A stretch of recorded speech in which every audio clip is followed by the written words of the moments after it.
Aper, la marque de vêtements qui respecte votre identité. En vente exclusive sur aper-mode.com. Présente Sud Radio, midi 13h, Alexis Poulain, sans réserve. Et bonjour à toutes, bonjour à tous, on est ensemble jusqu'à 13h sur Sud Radio pour Poulain sans réserve. Le standard 0826 300 300 si vous souhaitez réagir ou poser des questions à nos invités qui sont aujourd'hui Guillaume Clossat, président d'Europa Nova, pour parler du discours de Macron sur l'Europe, mais aussi quel avenir pour cette Europe mortelle. Et puis en deuxième partie d'émission, on aura Arnaud Benedetti, professeur à la Sorbonne, rédacteur en chef de la revue politique et parlementaire, qui sort aux portes du pouvoir, RN, l'inéluctable victoire, aux éditions Michel Lafon. Donc n'hésitez pas, 0826 300 300. On se retrouve dans un instant et on est ensemble jusqu'à 13h sur Sud Radio. Sud Radio, votre attention est notre plus belle récompense. Alexis Poulain, sans réserve, l'invité. Et notre invité, comme je le disais, c'est Guillaume Clossat, président d'Europa Nova. Vous avez été aussi conseiller spécial pour la Commission européenne à l'époque de Juncker, avant le DSA, et vous avez sorti avec Europa Nova, avec Conclave, une réunion d'experts transdisciplinaires, un rapport qui s'appelle Europe 2040. Demain se joue aujourd'hui. Pas d'experts. D'anciens commissaires, mais de grands patrons, chercheurs, voilà. Qui sont pas des spécialistes des sujets européens, mais qui ont développé une vision collective pour l'avenir du continent. Alors, justement, ce rapport, il est important parce qu'en réalité, on y trouve toutes les thématiques qu'il y avait dans le discours d'Emmanuel Macron. Vous avez été consulté aussi pour ce discours du président à la Sorbonne de jeudi. Le président de la République a consulté toute une série de personnalités. En effet, moi, j'ai été consulté avec des personnalités européennes. En amont de la préparation de ce discours. Et qu'est-ce que vous avez pensé de ce discours? Est-ce que vous êtes d'accord sur le constat? Est-ce que l'Europe est mortelle? Et est-ce que nous vivons une crise existentielle? Si vous voulez, ce qui m'a beaucoup amusé, c'est que d'abord, je suis d'accord évidemment avec le constat. Le constat, c'est que d'un côté, l'Union européenne a plutôt réussi face aux grandes crises qui l'ont attaqué ces 20 dernières années, et en particulier les trois crises majeures de ces 6-7 dernières années depuis le dernier discours de la Sorbonne, le Brexit, parce que c'était un risque de délitement de l'Union européenne qui n'a pas eu lieu. La grande pandémie, je ne sais pas si vous vous rappelez, Jacques Delors avait dit, si on ne trouve pas une solution solidaire, l'Europe s'effondrera et nous sommes morts. Thématique que le président de la République. C'est pas nouveau, cette idée de l'Europe qui pourrait disparaître. Oui, mais enfin depuis Paul Valéry et on a failli disparaître. C'est pas non plus. On a failli disparaître deux fois et vraiment c'est parce que ensemble, au lendemain de la Deuxième Guerre mondiale, on s'est dit on va voir comment on peut sortir du néant puisque tout s'était effondré et on voyait déjà la Chine, l'Inde, le Brésil, les États-Unis nous marginaliser, qu'on a trouvé une solution collective qui nous a permis de gagner cette décennie.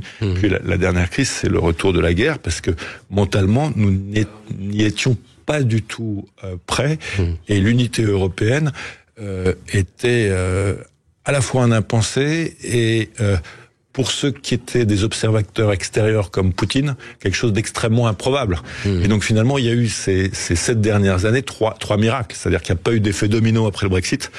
On est sorti par le haut de la grande pandémie, puisque c'est nous qui avons financé les premiers vaccins, qui les avons mis sur le marché, qui avons été les premiers à vacciner nos populations. Et on a évité aussi un effet de contre-choc avec une crise économique et financière grâce à cet emprunt non plus improbable de 800 milliards d'euros.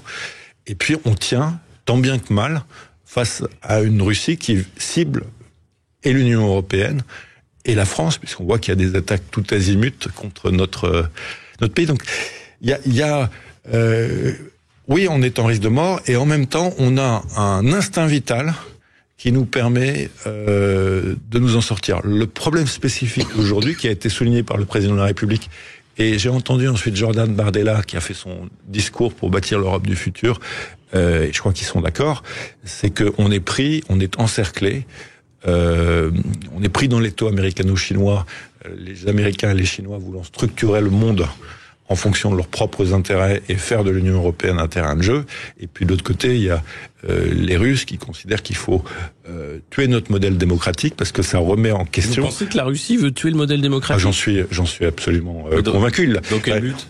Mais parce que le système russe n'est pas du tout un système démocratique. D'accord, mais est-ce que c'est pour ça qu'ils voudraient que les démocraties s'effondrent ? Enfin, quel intérêt ? L'intérêt, c'est que il y a quand même la Russie ne fonctionne pas du tout. Enfin, je veux dire, la croissance russe n'est pas là. Le pays n'a pas réussi. Le FMI a dit que, globalement, la croissance russe était là, alors soutenue par la défense. Pardon, quand je dis la croissance russe dans la durée, c'est que les citoyens russes se sont pas enrichis. La société civile a disparu. Les artistes vivent tant bien que mal. On peut pas dire que il y a un bonheur en Russie aujourd'hui. Et donc ça, c'est dû à beaucoup d'erreurs qu'a fait Vladimir Poutine, et il n'a pas envie qu'on mette en avant ces erreurs. Et c'est pour ça que lui-même, en Russie, petit à petit, de manière très structurée, très volontaire, sur les 20 dernières années, il a réduit à néant une démocratie russe qui commençait à émerger. Et il est important qu'aux portes de la Russie, il n'y ait pas de système démocratique qui prouve qu'il y a une alternative politique à Poutine qui souhaite encore régner jusqu'en 2040. C'est pour ça que l'Ukraine, avec son président actuel, constituait une menace. Et c'est pour ça que la vitalité démocratique de l'Europe, malgré toutes les attaques dont elle fait l'objet, constitue aussi une menace pour les Russes. Et donc je pense qu'il y a vraiment un combat idéologique mené par Poutine contre nous. Et il ne s'en cache pas. Écoutez-le, il ne s'en cache pas. Ah non, il critique les leaders occidentaux, le modèle parfois de certains pays, mais de là à dire qu'il y a une volonté de faire tomber les démocraties, il y a une volonté de les affaiblir. Écoutez, il y a une volonté de les affaiblir, et évidemment, ils préfèrent des autocrates illibéraux en Europe que des démocrates pour gouverner nos États membres. On parle démocratie, c'est important, mais la démocratie européenne, elle est souvent montrée du doigt comme étant un peu défaillante, parce qu'on aurait simplement le Parlement européen, parce que c'est très difficile aussi de rendre comptable Madame von der Leyen. Par exemple, vous parliez des vaccins tout à l'heure, ces contrats pour des milliards d'euros sur des vaccins qui, pour beaucoup, ont été d'ailleurs détruits, puisqu'ils n'étaient plus raccord avec les variants. C'était très difficile de contrôler cela. Il n'y a pas un problème de déficit démocratique là dans le fonctionnement des institutions européennes? Il y a deux choses. Quand on est en situation de crise aiguë et qu'on doit prendre des décisions dans l'urgence, évidemment, la démocratie, c'est un système qui ne permet pas de prendre des décisions idéales, mais ça permet de prendre des décisions dans l'urgence. Et le fait qu'on puisse critiquer Madame von der Leyen, dire qu'il y a des problèmes, etc., ça prouve que le système démocratique marche, parce qu'on pourrait ni le faire en Chine, ni le faire en Russie. Donc, non, mais critiquer, c'est une chose, mais qu'elle soit redevable de ce qu'elle fait de ses actions. La transparence qu'on demande à beaucoup aujourd'hui, notamment, on va parler des plateformes et autres, mais cette transparence-là, on ne la demande pas de la part de la Commission européenne. On se rappelle de ces contrats qui sont restés opaques, ces SMS échangés avec le patron de Pfizer, et là, on peut en parler, mais elle n'est pas comptable devant la justice. Oui, mais parce qu'elle est comptable politiquement aussi. Rien ne dit qu'à cause de ça, justement, elle sera renommée. Et le système démocratique européen aussi, c'est que c'est les chefs d'État et de gouvernement qui proposent, et les chefs d'État et de gouvernement, ils vont regarder aussi ce que Madame von der Leyen a fait. Ils vont considérer qu'elle est comptable de ce qu'elle a fait et de la manière dont elle l'a fait. Et peut-être que pour cette raison, ils ne vont pas la renommer, parce que quelque part, Madame von der Leyen, elle a de grands électeurs. Comme le président des États-Unis a de grands électeurs qui sont eux-mêmes élus au niveau national. Oui, on voit d'ailleurs les soutiens français de von der Leyen ne sont plus ses soutiens, les LR. Et donc on voit aussi qu'elle peut perdre des soutiens, et qu'en perdant des soutiens, elle perd sa capacité à garder son mandat. Quelque part, c'est pas la démocratie, ça? Ça permet c'est un système aussi de. Les systèmes démocratiques ne sont pas parfaits, mais au moins ils permettent de débattre, de poser des problèmes et de sanctionner politiquement. Après, il y a la question toujours compliquée de l'équilibre entre la sanction politique et la sanction juridique. Et dans le système démocratique, il y a l'idée qu'un dirigeant politique, en son exercice, doit d'abord répondre à la sanction politique avant de répondre à la sanction juridique. Et croyez-moi, s'il y a vraiment eu des problèmes, Madame von der Leyen, elle sera comptable devant la justice. Alors, autre point dans ce rapport de Conclave sur l'Europe 2040, c'est la question, bien sûr, du vote à la majorité qualifiée au Conseil, réalisé d'ici 2030-2040, pour petit à petit effacer le vote à l'unanimité, sauf sur certaines décisions stratégiques. Est-ce qu'il n'y a pas là aussi, dans le projet La Feuille de route, l'idée l'idée de créer un proto-État européen qui serait supérieur aux États qui composent l'Union européenne. Enfin, ce qui est certain, c'est que si on regarde les attentes des citoyens européens, il y a les attentes d'une puissance publique européenne qui accompagne les États membres sur des sujets sur lesquels les États membres n'ont plus les moyens ou n'ont jamais eu les moyens d'être souverains. Et donc, quelque part, c'est l'idée d'une puissance européenne qui compense les manques de souveraineté des États membres, qui sont souvent structurels, en redonnant une souveraineté collective. Et ça, on le voit de manière très... Je vais vous donner... Prenons l'exemple des vaccins, par exemple. C'est pas sur toute la santé, mais les vaccins, il est très clair que on avait besoin de la force et de la puissance de l'Union européenne pour pouvoir à la fois financer leur développement, les acheter et les mettre à disposition. Et ça, c'est l'objet d'une puissance publique européenne. C'est un exemple très clair. En matière de sécurité, il est très clair que si le désengagement américain se confirme et s'accélère, notre sécurité, on devra l'exercer de manière collective. Et ça, c'est l'exercice d'une puissance publique européenne. On le fera dans le cadre de l'OTAN, de toute façon. On le fera dans le cadre de l'OTAN qui sera réeuropéanisé, puisque les États-Unis n'y seront plus, donc on sera quasiment entre nous. Et donc ça, c'est dans l'hypothèse d'un Trump qui voudrait. Mais même un Biden 2. On est dans une dynamique où, parce que les États-Unis ont profondément changé, notamment sociologiquement, les liens avec l'Europe sont en train de se réduire. Et donc, on a intérêt, quoi qu'il arrive, à avoir un partenariat stratégique avec les États-Unis, qui sont nos alliés depuis maintenant 2 siècles. Je parle de la France, même plus. Ouais. Et en même temps, il faut comprendre qu'ils ont d'autres intérêts géostratégiques qui ne convergent plus avec les nôtres. Et aujourd'hui, ils sont dans une lutte à mort face à la Chine.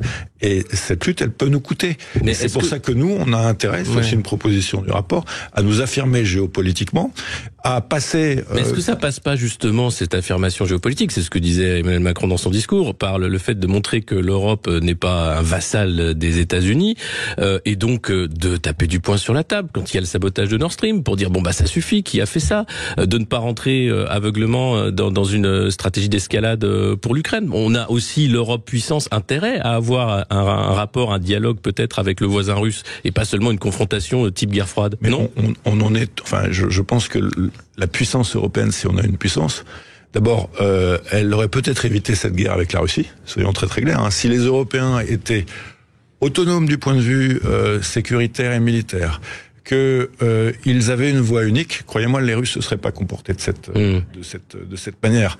Et donc c'est notre intérêt, parce que ça aussi, parce que vous parlez des vraiment européenne. C'est-à-dire que l'un des sujets qu'on a aujourd'hui, le problème d'une industrie d'armement, c'est que ça se fait pas du jour au lendemain. Et donc on a besoin d'une commande publique européenne, mais on a besoin de l'organiser sur les 15 à 20 années qui viennent. Et entre-temps, on a besoin de matériel américain et d'armes américaines pour faire face. Pour soutenir notamment les Ukrainiens. Et donc il faut articuler, mais ça c'est la vie, c'est la vie de toute famille, il faut articuler des enjeux de court terme, des enjeux de moyen terme et des enjeux de long terme. Sur le long terme, on a besoin de bâtir dès maintenant cette industrie d'armement vraiment européenne. Il faut poser aussi des questions tabous, parce qu'on voit très bien que beaucoup de pays n'ont pas envie d'acheter des produits uniquement français pour plaire et pour enrichir la France. Donc il faut aussi que les grandes entreprises d'armement françaises se posent la question d'ouvrir leur capital à quelques pays européens. Mais on voit en même temps, et ça c'est très paradoxal, que des pays comme la Belgique, comme l'Italie, qui jusqu'à présent achetaient du matériel américain, ont très envie d'être dans des projets franco-allemands, franco-néerlandais, de sous-marins, de drones, d'avions du futur, et d'être partie prenante et industrielle et capitalistique. Donc ça veut dire qu'il y a une dynamique qui est en train d'émerger, et cette dynamique, il faut la pousser, il faut la renforcer, mais ça demande aussi du courage par rapport à nos industriels, et leur dire, écoutez, ça serait pas absurde que vous ouvriez votre capital pour pouvoir européaniser vos marchés, parce que c'est déjà, les marchés sont déjà quand même globalement internationaux. On a du mal, mais on a du mal à vendre à pas mal de pays européens, parce qu'ils ont l'impression que c'est uniquement l'intérêt de la France et l'intérêt de quelques industriels qui appartiennent à des intérêts exclusivement français. Donc il faut aussi ouvrir le capital. Le succès d'Airbus, le succès d'Airbus, c'est qu'on a fait, ou d'Ariane, mais c'est qu'on a fait des entreprises vraiment européennes. Mais au-delà, parce qu'on parle de l'armement, un des gros points du rapport, c'est aussi la R&D, en fait, tout ce qui va être l'innovation. Comment l'Europe devrait se positionner pour être le continent de l'innovation, notamment sur l'IA, prendre un temps d'avance, parce qu'on a toujours un temps de retard avec les États-Unis qui, eux, ont subventionné largement les GAFAM. Et ils continuent à le faire. Est-ce que là, on peut changer la donne dans les... eh bien là, il est question de 2040, dans les 15 ans qui viennent. Mais certainement, mais et là c'est quelque chose que j'aurais aimé entendre plus dans le discours du président de la République. Je pense que nous avons besoin de plateformes systémiques, numériques, européennes. Les Chinois, les Indiens, les Émiratis, les Russes maintenant, les Américains ont des stratégies de plateforme. C'est les GAFA pour les Américains. Ces plateformes, c'est des entreprises multinationales qui ont une capacité à collecter et traiter des données de manière massive. Et l'enjeu de l'IA, c'est d'être capable de collecter, de produire des données et ensuite de les traiter de manière massive pour avoir des solutions en matière de santé, en matière de transport, on n'a pas ces plateformes au niveau européen. Non. Donc il faut. Et d'ailleurs, quand on a des appels d'offres, c'est Microsoft, c'est Amazon qui les remportent. Et donc il faut trouver une solution pour que quand ils remportent, parce qu'on a besoin de leur technologie pour l'instant, on puisse bâtir des solutions qui soient des solutions à moyen terme propriétaires européens. Ce qu'ont fait les Émiratis, c'est-à-dire qu'ils ont dit OK, venez Microsoft, venez Google, mais la solution qu'on va produire, ça sera une solution aussi émirati, et c'est cette solution qui va nous permettre de collecter des données et d'être un acteur clé d'intelligence artificielle. Moi, ma crainte en matière d'intelligence artificielle, c'est que on reste en fait un fournisseur de talent pour les États-Unis, pour la Chine, pour l'Inde, et donc il faut pas seulement soutenir les universités et la production de talent. Il faut vraiment se donner les moyens dans un certain nombre de domaines. Le domaine de la cybersécurité, le domaine de la démocratie. On peut aujourd'hui imaginer une énorme plateforme démocratique numérique européenne. Le domaine des médias. J'étais dirigeant de l'Union européenne de radio-télévision. On devra en parler une prochaine fois. Mais on peut mettre en place des plateformes de distribution de contenu. Le domaine de la santé. Je préside une boîte de tech, IA et santé. On a vraiment des avenues dans un certain nombre de domaines, mais il faut construire une stratégie qui ne soit pas seulement une stratégie de R&D et de production de talent, mais qui s'appuie sur la mise en place de plateformes européennes qui nous permettent d'avoir un effet de levier. Merci beaucoup Guillaume Clossat. Je rappelle le rapport Conclave Europe 2040. Demain se joue dès aujourd'hui l'idée de retrouver une dynamique de bâtisseur pour un nouveau projet européen. Merci beaucoup Guillaume Clossat. Merci à vous Alexis Poulain. On se retrouve tout de suite. Sud Radio, midi 13h, Alexis Poulain, sans réserve. Alexis Poulain, sans réserve, l'édito. Et on va parler dans cet édito de la mobilisation des universités américaines pour la cause palestinienne et surtout de notre université américaine à nous, Sciences Po, où on y voit des jeunes qui sont tous mobilisés depuis plusieurs semaines et particulièrement avec l'occupation des locaux. On écoute un extrait sonore de cette occupation.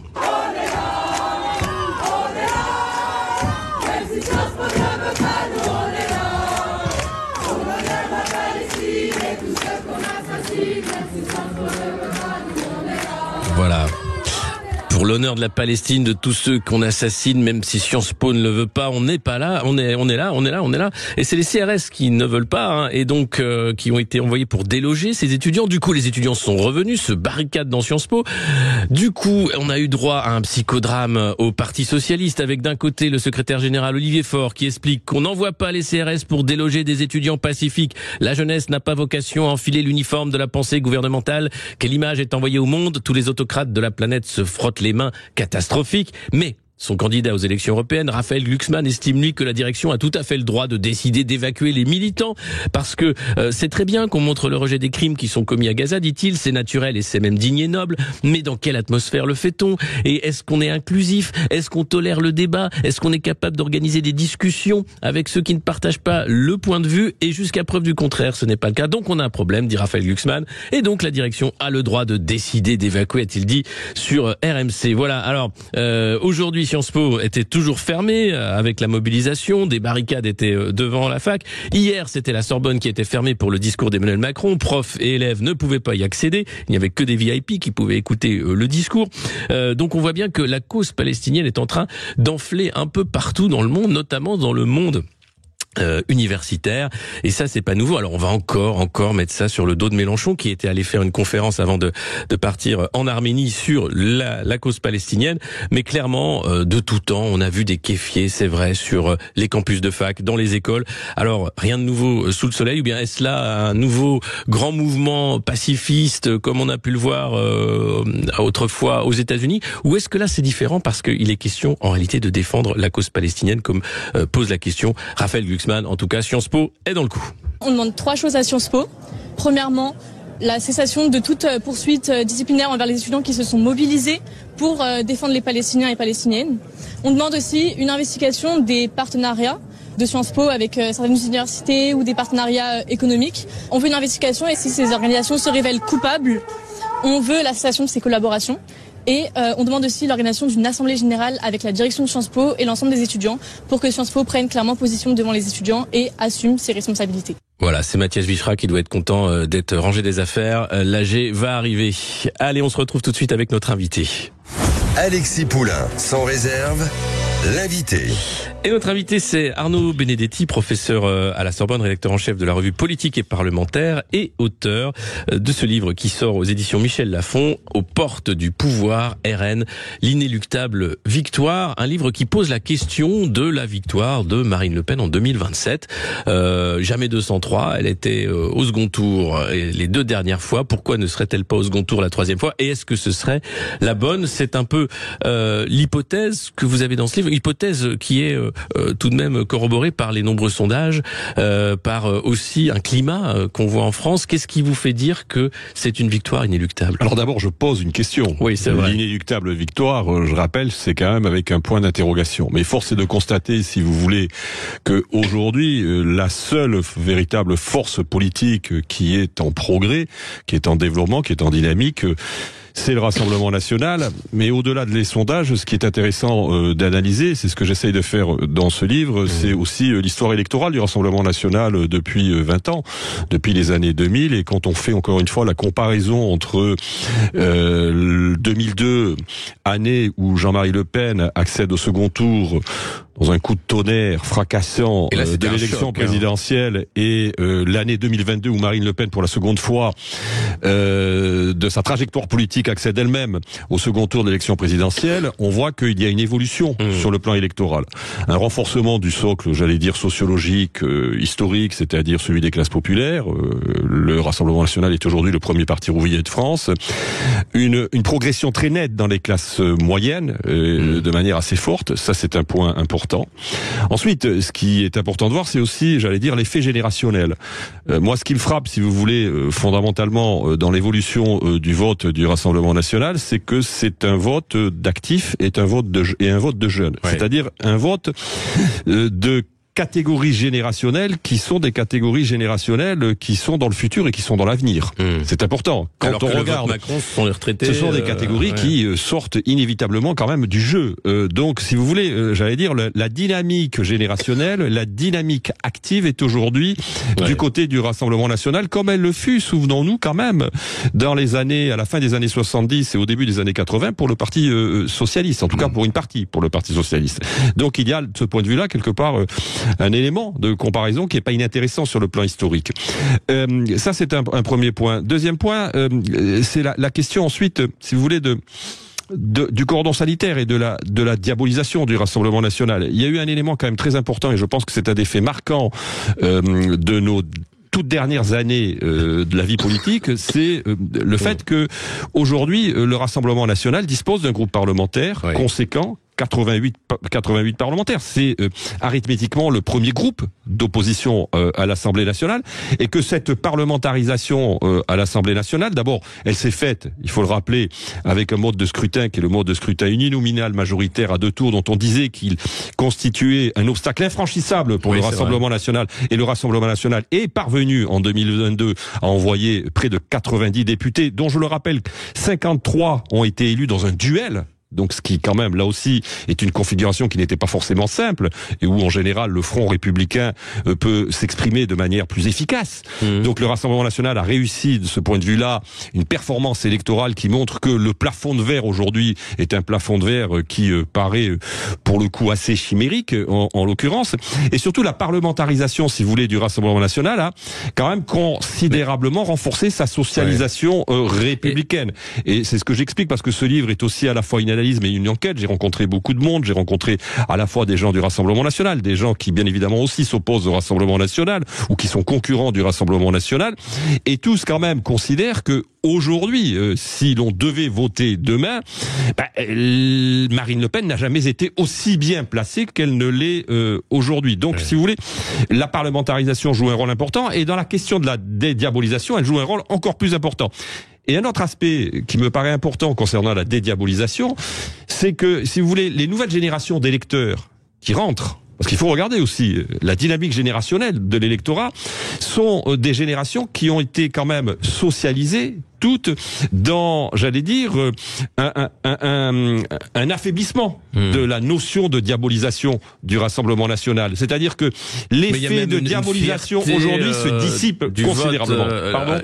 Là, ce qui était un vote honteux il y a quelques années est un vote fier aujourd'hui. C'est-à-dire de moins en moins. Il est de moins en moins honteux, il est de plus en plus assumé, et surtout, si vous voulez, c'est une différence fondamentale, c'est que ce qui n'était quand même un vote de contestation, même si déjà les années 90, on avait vu qu'il y avait quand même des formes d'adhésion dans ce vote. Par exemple, Virginie Martin avait fait un livre sur Toulon en 95, quand Toulon avait avait réussi à conquérir la mairie de Toulon. Elle montrait que l'électorat toulonnais du Front National adhérait en tout cas au programme du Front National. Mais aujourd'hui, clairement, on voit bien qu'il y a, si vous voulez, une transformation aussi du rapport au vote de la part des électeurs du Rassemblement National.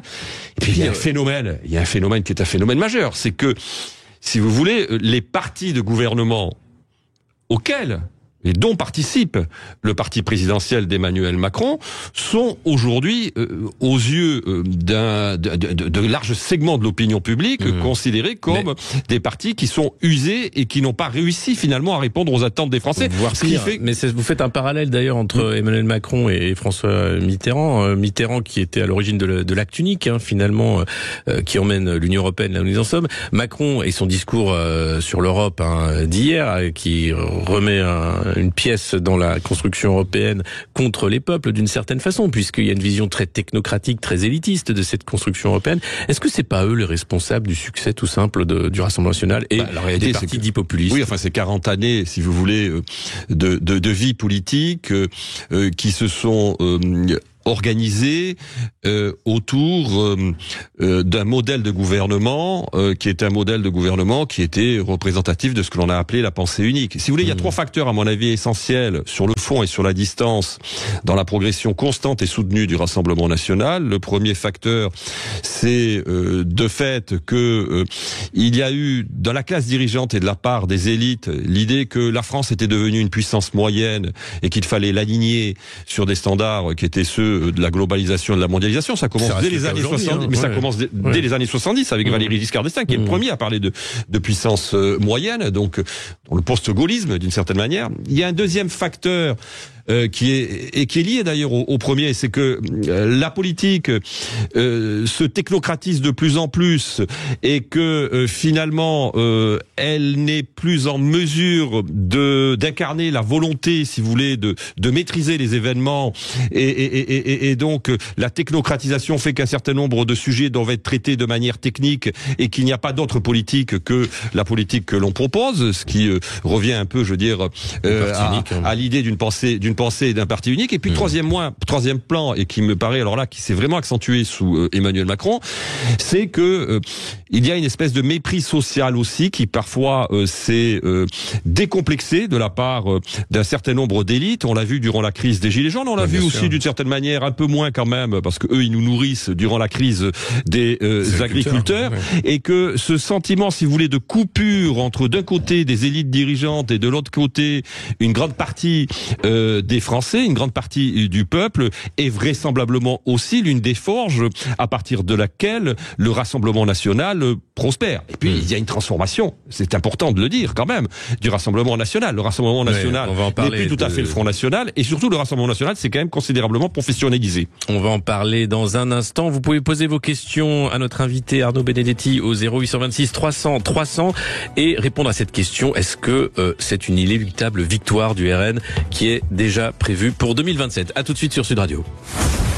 Sud Radio, midi 13h, Alexis Poulain, sans réserve. Carrefour Énergie. Quand vous me dites Sud Radio, midi 13h, Alexis Poulain, sans réserve. Et on se retrouve avec notre invité Arnaud Benedetti, professeur à la Sorbonne, rédacteur en chef de la revue Politique et Parlementaire et auteur de ce livre aux éditions Michel Lafon, Aux portes du pouvoir, RN, l'inéluctable victoire, point d'interrogation. On en parlait à l'instant, toutes les éléments qui ont fait le succès finalement du Rassemblement national dans les urnes, mais aussi dans les idées, parce que mine de rien, on parle de victoire électorale, mais en termes d'idéologie, on peut dire que tous les points que poussait le Rassemblement national depuis des années sont en train d'être mis sur le devant de la scène. Oui, le Rassemblement national a en partie gagné la bataille qui est la mère de toutes les victoires politiques, c'est-à-dire la bataille culturelle, puisque on a même vu, si vous voulez, le macronisme, d'une certaine façon, se rallier à un certain nombre, j'allais dire, si ce n'est de mots d'ordre, mais en tout cas de position du Rassemblement national. Le débat sur la loi concernant l'immigration, quelque part, illustre d'une certaine façon cette triangulation. Une triangulation qui est finalement mise en œuvre par le président de la République dans la volonté, bien évidemment, de contenir la pression du Rassemblement national. C'est une forme de tentative d'endiguement. La réalité, c'est que aujourd'hui, si vous voulez, cette bataille culturelle, elle précède, in fine, le développement de la bataille politique. Et ce qui est très intéressant aussi de noter, c'est de voir la dynamique territoriale du Rassemblement national, qu'il faut quand même mesurer. Le Rassemblement national progresse à peu près partout territorialement.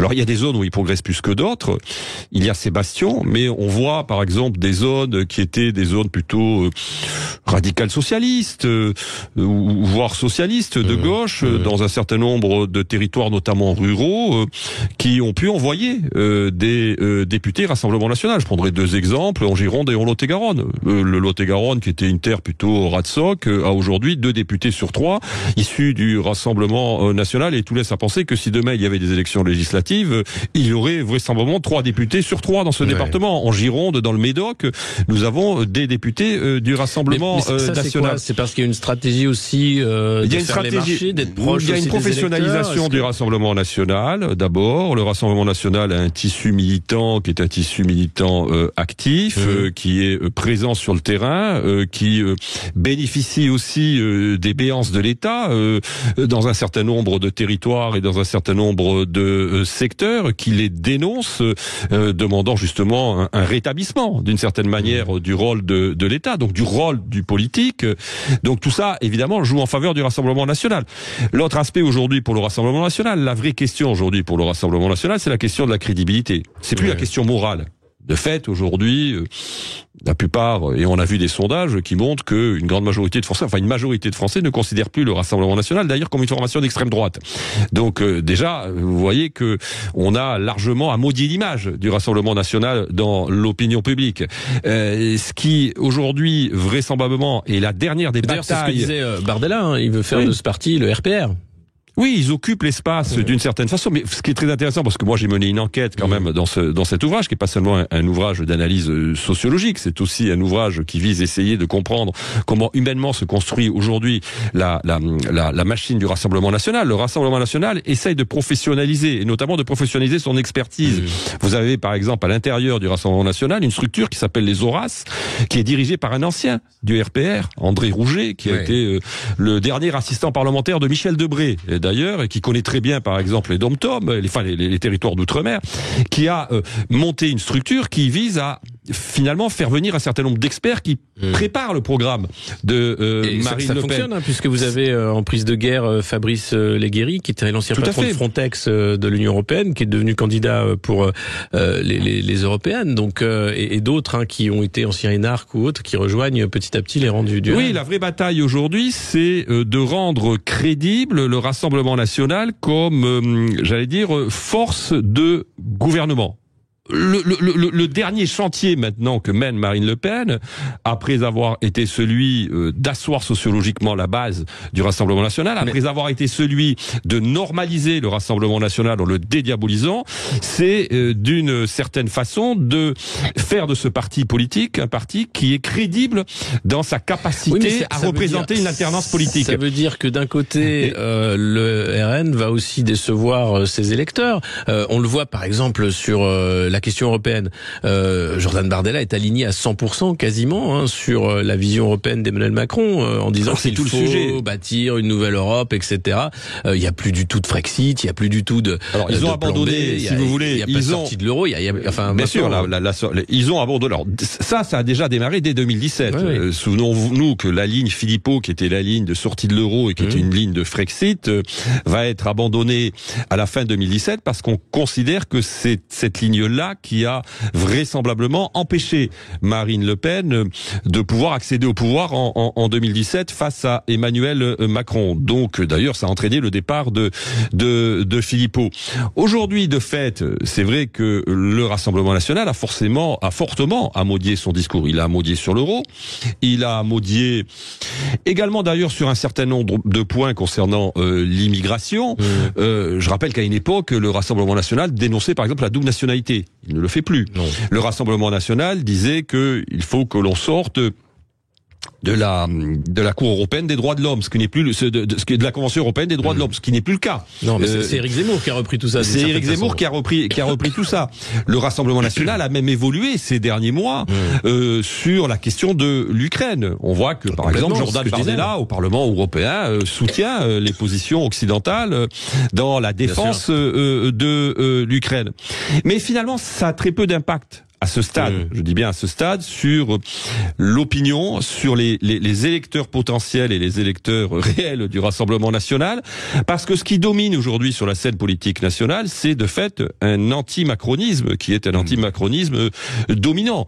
Et ce qui fait vraisemblablement la force aujourd'hui de Jordan Bardella, par exemple, dans l'élection européenne qui s'annonce pour le 9 juin prochain, c'est le fait que le bulletin de vote Bardella va être utilisé par de nombreux électeurs, quels qu'ils soient d'ailleurs, comme une arme anti-Macron, un vote utile anti-Macron. Ouais. Donc, si vous voulez, il y a cette dynamique, qui est peut-être une dynamique par défaut, mais qui indéniablement, aujourd'hui, permet de renforcer, de consolider les positions du Rassemblement national. Et puis, il y a un autre sujet en France. Vous savez, la France n'a plus connu de grande alternance, finalement, depuis 1981. C'est la dernière grande alternance, parce qu'après, nous avons eu des alternances de profil, plus que de projets. La cohabitation, qui fait que avec des cohabitations. Et là, si vous voulez, aujourd'hui, Marine Le Pen, du fait vraisemblablement de ce qui est perçu comme les échecs des différents gouvernements et des différents présidents qui se sont succédés au pouvoir depuis maintenant près de 30 ans, voire de 40 ans, c'est, si vous voulez, la dernière carte que l'on peut utiliser d'une certaine façon pour non seulement essayer quelque chose de nouveau. Elle en vient finalement à incarner l'alternance. Est-ce que vous pensez qu'Emmanuel Macron peut accepter cette image de lui quittant l'Élysée et remettant les clés à Marine Le Pen? Ce serait, moi je pense que si vous voulez, disqualification absolue de toute sa politique pendant 10 ans. Oui, parce qu'il s'est fait élire comme celui qui était le rempart et qui ferait reculer le Rassemblement, le Front National et le Rassemblement National. Je vois pas comment Emmanuel Macron peut. Alors, si vous voulez, aujourd'hui, le sujet pour Emmanuel Macron, c'est de savoir comment il peut encore éviter cette accession du Rassemblement national au pouvoir. Ça devient de plus en plus difficile pour lui, mais la réalité c'est que il a peut-être une hypothèse qu'il faut pas totalement exclure. On verra cela au soir du 9 juin. C'est qu'il est aujourd'hui dans une configuration parlementaire avec une majorité très relative. Oui. S'il veut éviter, si vous voulez, d'être le président qui imprime l'image de celui qui reçoit Marine Le Pen sur le perron de l'Élysée, il y a une solution institutionnelle que certains d'ailleurs ont pu lui conseiller. C'est de purger l'abcès tout de suite. Le purger l'abcès comment? Donc tout de suite. Bardella, Premier ministre. C'est-à-dire que d'abord de dissoudre l'Assemblée nationale et éventuellement de laisser le Rassemblement national, si le Rassemblement national l'emporte aux élections législatives avec une majorité absolue, ce que un certain nombre de sondages ont montré, en l'occurrence, de laisser le Rassemblement national gouverner dans un exercice de cohabitation qu'il mènerait à la façon de François Mitterrand entre 86 et 88, sauf que lui ne se représente pas. Ouais. Mais au moins, peut-être, pourrait-il exciper le fait que dans un exercice de cohabitation, il entraînera l'échec du Rassemblement national et évitera à Marine Le Pen de devenir présidente de la République. Tout cela, évidemment, c'est de la politique fiction à ce stade, clairement. En tout cas, ce qui est sûr, c'est que aujourd'hui, si vous voulez, Emmanuel Macron n'apparaît plus, en tout cas, comme celui qui peut véritablement constituer le rempart par rapport à cette progression constante et soutenue du Rassemblement national. Oui, voire même quasiment l'opposé, une sorte de boulevard pour le Rassemblement national. Alors, pas de politique fiction, mais une question politique, l'inéluctable victoire, pour l'interrogation. Arnaud Benedetti, merci d'avoir répondu à nos questions. Porte du pouvoir, c'est aux éditions Michel Lafon. Et dans un instant, sur Sud Radio, restez avec nous, c'est la culture dans tous ses états, avec Céline Alonso et André Berkoff, qui reçoivent Wim Hof, qui est un écrivain néerlandais que vous connaissez peut-être, puisqu'il a été le promoteur de la méthode miraculeuse de l'exposition au froid. Voilà, il nous confiera les bienfaits de cette méthode et comment la pratiquer, sans mourir dans son bain à moins 15 degrés. Voilà, à tout de suite sur Sud Radio, la culture dans tous ses états. Sud Radio, midi 13h, Alexis Poulain, sans réserve. Avec Aper, la marque de vêtements qui respecte votre identité, en vente exclusive sur aper-mode.com.